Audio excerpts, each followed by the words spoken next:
Let me tell you something that most people never learn until it's too late. Love is not about being the loudest voice in the room. It's about being the clearest energy in someone's storm. Especially when you're loving someone with an avoidant attachment style, someone whose nervous system is wired to flinch when things get close, even when they want that closeness more than anything. If you want to be the one they don't push away, you've got to become something most people never train for, an emotional leader. You don't chase them, you don't beg them, and you sure as hell don't try to fix them. You lead by healing you. Because when you heal your own wounds, you stop needing their validation to feel whole. And the moment you're no longer reacting to their distance, that's the moment they begin to feel safe around you, safe enough to stay. Most people make the mistake of becoming emotional hurricanes, trying to love harder, cry louder, or prove their worth in a desperate attempt to be chosen. But avoidants aren't looking for someone to drown in. They're looking for someone to anchor them. So become that anchor. Become the calm in their chaos, the breath in their panic, the silence in their noise. Be steady, be grounded, not perfect, just consistent. Show them they can pull away without losing you. And when they return, don't punish them for their fear, reward them with your emotional maturity. You see, love for an avoidant is terrifying because it exposes their deepest vulnerability, the fear of being consumed. So don't be the fire that burns too hot. Be the warmth they crave but can walk toward without fear of losing themselves. That takes discipline. That takes emotional control. That takes you mastering the art of showing up without smothering. They may need space. That's okay. But here's what you need to know. Just because they need space doesn't mean they want disconnection. There's a difference. Don't disappear. Don't go cold. Don't punish them by mirroring their avoidance. Keep your door open, your heart soft, your standards high, and your presence felt. That's what true strength looks like. And stop making their distance about you. When they pull away, it's not because you're unlovable. It's because they don't know how to be loved yet. Your job is not to take it personally. Your job is to be so rooted in your own self-worth that you stop reacting and start responding. That energy, that's what creates emotional gravity. That's what draws them in. Over and over again. When the rest of the world makes them want to run, and listen closely now, because this might be the most important thing I'll ever tell you about loving someone with walls. You can't melt armor with pressure. You melt armor with patience, with understanding, with presence. You want to be the one they don't push away? Then become the place where their nervous system finally exhales. Become the moment they feel peace instead of performance. That's divine love. That's leadership. That's what changes lives. Because at the end of the day, the most powerful love is not loud. It's unwavering. It's not intense. It's stable. It doesn't demand, it invites. So step into your power. Heal yourself. Lead with love. And watch what happens when you stop trying to be enough and start remembering that you already are. If you want to be the one an avoidant doesn't push away, the first step isn't learning their behavior, it's healing your own. Because here's the truth most people avoid. You can't hold space for someone else's fear if you're still drowning in your own wounds. We attract what we reflect. If you're anxious, reactive, or secretly hoping that someone else will validate your worth, you're going to trigger every defense an avoidant has built to protect themselves. It's not about being flawless, it's about being whole enough that your love doesn't come with hidden expectations, unspoken demands, or emotional chaos. Healing your inner wounds means taking a deep look at the places where you've been abandoned, rejected, dismissed, or unseen, and not letting those experiences define your identity anymore. If you've lived your life trying to prove your worth, trying to earn love, trying to get someone to stay by giving them more than you even had to offer, then it's time to reclaim your power. Because when you enter a relationship from a place of emptiness, you're going to feel devastated every time someone pulls away. And guess what avoidants do? They pull away. Not because they don't care, but because closeness makes them feel vulnerable. And when you respond with panic, fear, or emotional overreaction, you confirm what they already feared, that intimacy isn't safe. Healing means you no longer chase the unavailable.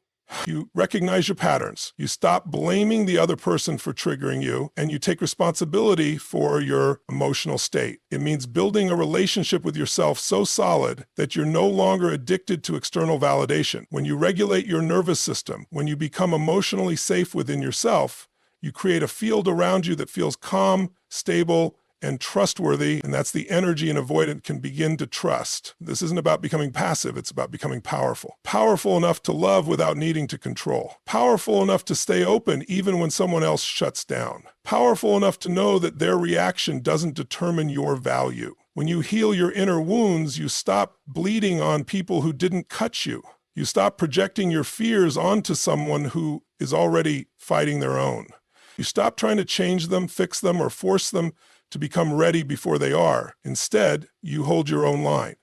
You show up as your authentic self without the need to play games or manipulate outcomes. Most people are trying to get love before they've even learned to give it to themselves. But a healed person isn't needy. They're available. They don't chase, they invite. They don't react, they respond. And that difference is everything when you're dealing with someone whose instinct is to run from closeness. When you heal, you create safety. And safety is the one thing that makes even the most guarded person begin to let their walls down. Being the anchor, not the ocean, means learning how to regulate your emotional energy so deeply that you become the grounding presence someone with avoidant tendencies can trust. Avoidants aren't afraid of you. They're afraid of what intimacy stirs up inside them. When someone has an avoidant attachment style, they've often grown up in environments where closeness meant danger, engulfment, or pressure. Love wasn't a sanctuary, it was a performance. So the moment they start to feel something real, their nervous system kicks into survival mode. They pull back, they shut down, not because you've done something wrong, but because their body is trying to protect them from reliving past pain. If your energy comes in like a tidal wave, intense, demanding, overflowing, they'll retreat into themselves. But if you become an anchor, something shifts. You become the first person in their life who doesn't need to be chased off just to feel safe. Anchoring is a spiritual and emotional practice. It means you are responsible for the energy you bring into the relationship. It means learning to sit with your own discomfort without projecting it. It means being grounded, steady, and emotionally consistent, not to impress them, but because it's who you are becoming for yourself. When you are the anchor, you don't take their silence personally. You don't panic when they need space. You don't fall into the trap of over-explaining, over-giving, or overcompensating just to get a response. You understand that your value isn't determined by how much someone else validates it. That kind of internal certainty is magnetic, and it creates the exact opposite of what triggers avoidance.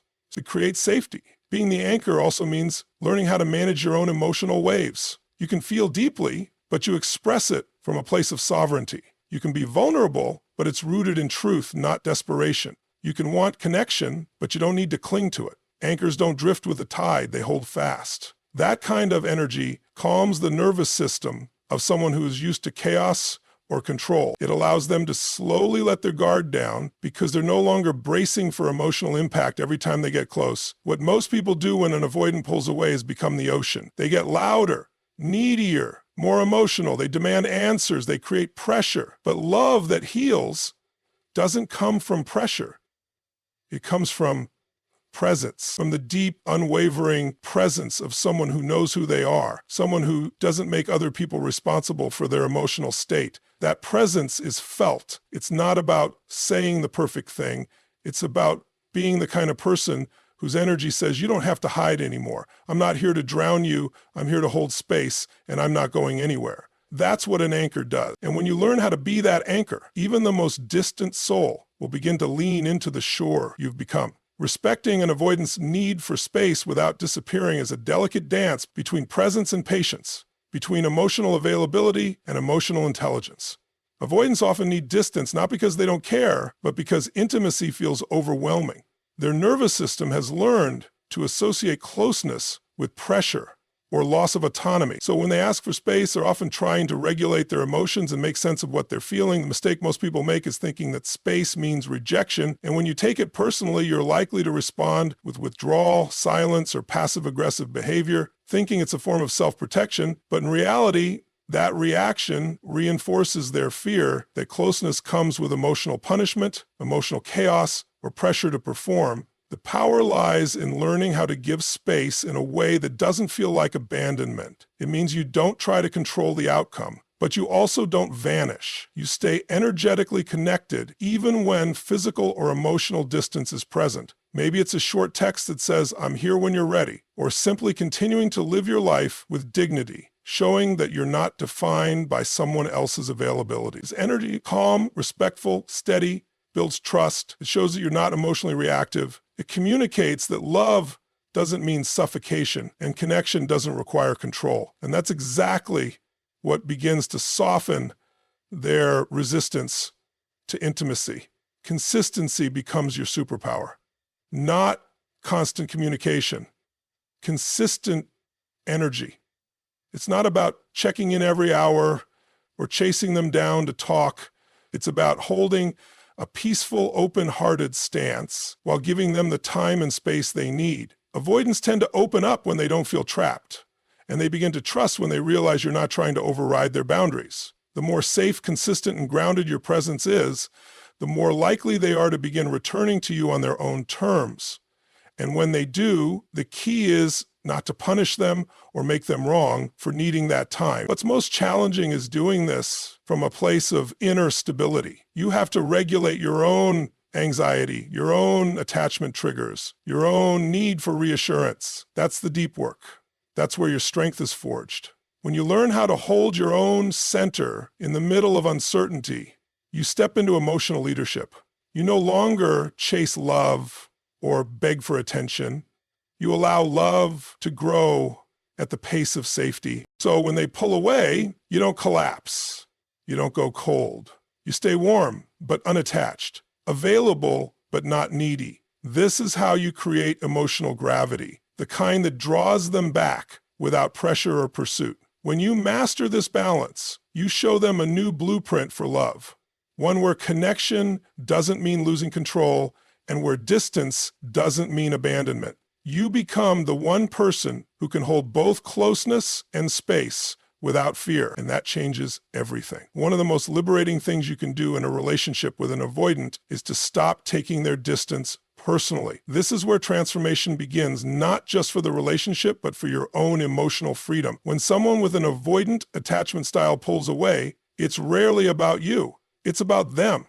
It's about their wiring, their fear of being consumed, their past experiences that taught them closeness equals pain. But if you internalize their retreat as a rejection of your worth, you step into a cycle of self-abandonment. You start questioning everything. Did I say something wrong?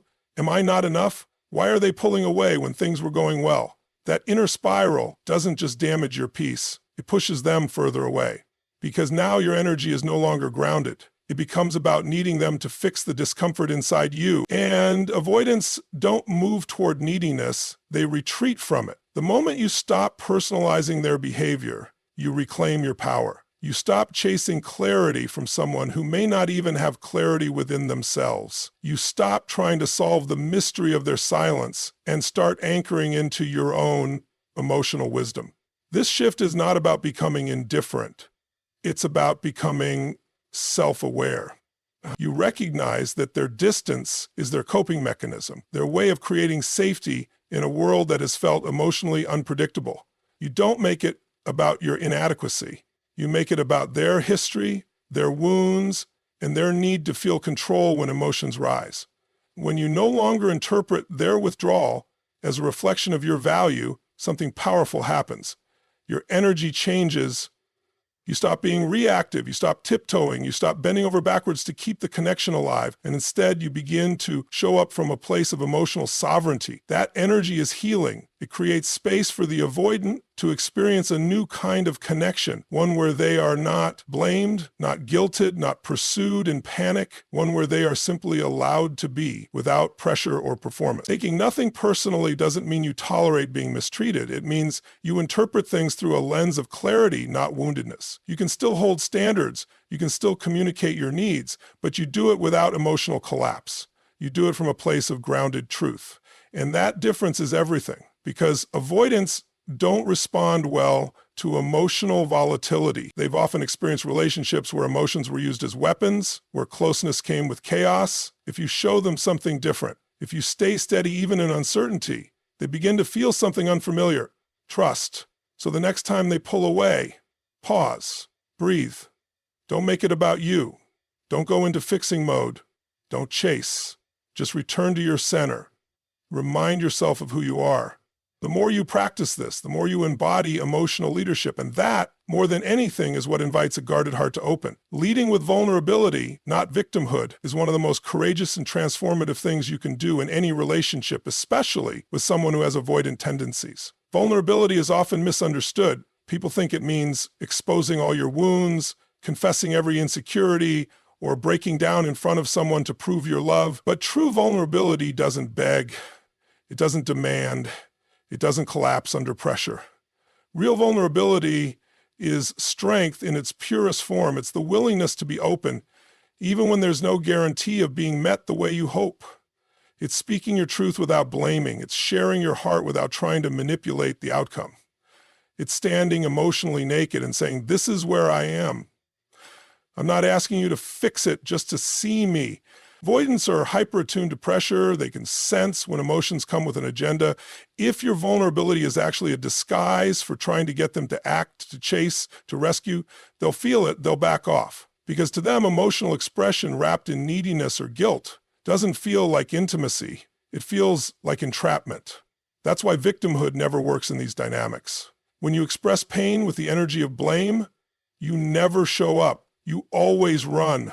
You don't care about me, you trigger their flight response. Not because your feelings are invalid, but because the way you deliver them feels emotionally unsafe. But when you can express yourself with ownership, clarity, and love, everything changes. Saying something like, "I feel hurt when I don't hear from you, and I also understand that sometimes you need space. I just wanted to be honest, not to pressure you, but so you know where I'm at," is vulnerability without pressure. It invites connection rather than demanding it. It keeps the door open instead of slamming it with ultimatums.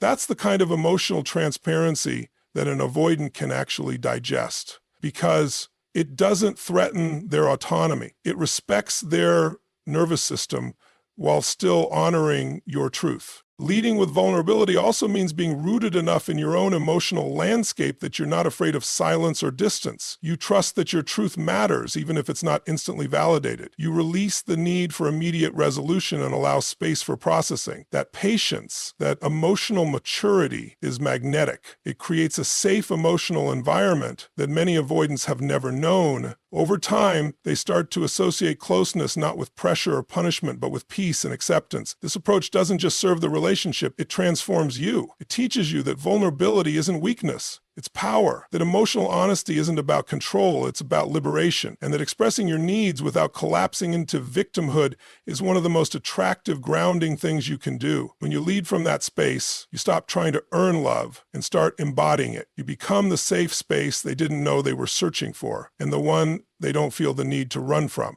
Being the safe haven, not the battlefield, is about creating an emotional space where someone who's been hurt by closeness can finally breathe. For the avoidant, love often feels like a war zone, something they've had to defend against, brace for, or hide from. They learned somewhere along the line that vulnerability came at a cost. Maybe it was neglect, maybe it was emotional smothering, maybe it was betrayal or constant criticism. Whatever it was, it taught them that intimacy isn't safe, it's dangerous. And so they armored up, not to hurt others, but to protect themselves from getting hurt again. If you want to be the one they don't push away, you need to become the opposite of what they're used to. You need to become the sanctuary, not the storm. This doesn't mean you avoid conflict or pretend everything's fine. The safe haven isn't about being passive or overly accommodating. It's about emotional leadership. It's about being the calm center that doesn't collapse when someone else gets triggered. Avoidants don't trust words alone. They trust energy. They feel your emotional charge, your intentions, your reactions. If you bring accusations, defensiveness, or ultimatums into the space, they'll brace for impact and shut down. But if you bring presence, curiosity, and compassion, they'll slowly start to come out of hiding. Being a safe haven means you regulate yourself before you try to regulate them. You listen before you respond. You don't weaponize their vulnerability when they finally open up. And you don't make their fears about you. It's a higher level of love, a mature kind of love, the kind that doesn't need to win an argument or always be right, the kind that values connection over ego. That doesn't mean you shrink yourself or stay silent when things hurt. It means you choose words that heal instead of harm. It means you create safety by staying grounded even when emotions run high. When they pull away, you don't chase them with desperation or punish them with coldness. You hold your ground. You keep your heart open. You let them feel the steady warmth of someone who won't explode just because they need space. That kind of consistency rewires their experience of love. It says, this time is different. This person is different. I don't have to armor up just to survive connection. It's easy to love someone when they're showing up perfectly. It's harder, but more powerful, to love them in the places